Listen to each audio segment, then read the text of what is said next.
mga ka-vlog. Yung street food naman dito na ano, Korean street food daw to. So I think parang ito yung masarap eh. So parang mix ano siya, mix whatever kung ano. Ate, ano to? Fish cake.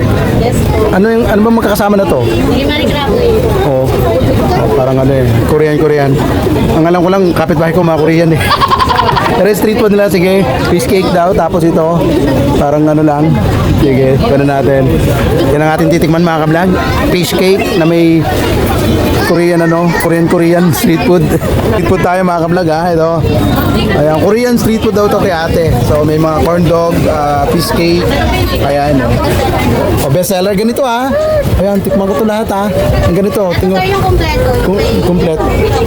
May ano yan? Tokboki. Akala ko cross. Anong tawag doon sa sauce mo na yan, te? Tokboki sauce naman sir. Ano? Tokboki? Rice cake? Ayun, tokboki. Ayan mga ka-vlog, ito yung ating chichibugin ngayon. Titingnan natin ang Korean street food ni ate. Ano ba? Ayan mga ka-vlog, nakakuha na tayo ng ating i-review ngayon mga ka-vlog na Korean street food daw ni ate Evelyn. Yan, Korean street food daw ito mga ka-vlog. Ayan po. Ayan, street food ng Korea. So first time ko po makakakain ng kasi medyo maanghang po yung Korean street food eh. Fish cake daw to. Tingnan natin fish cake.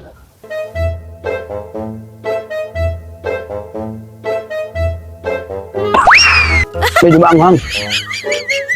Akala ko to, buko ng baboy yung mga malalaking hiwa. Flavored ng ano, ng fish. Kaya fish cake ko lang tawag dito. Makakabag. Ang anghang talaga kumutan. Tapos try naman po natin itong isa.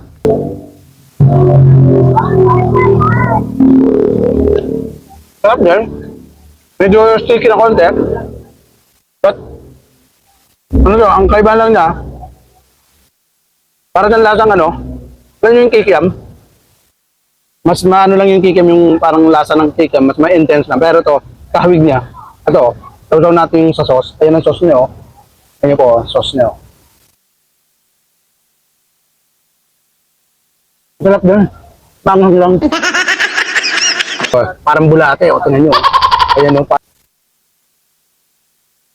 Pero anghang. Lagi anghang. Parang siyang bulate. Patuloy natin mga kablaw.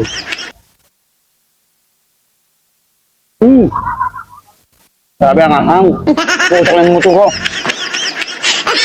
Muna tayong tubig. Sobrang anghang.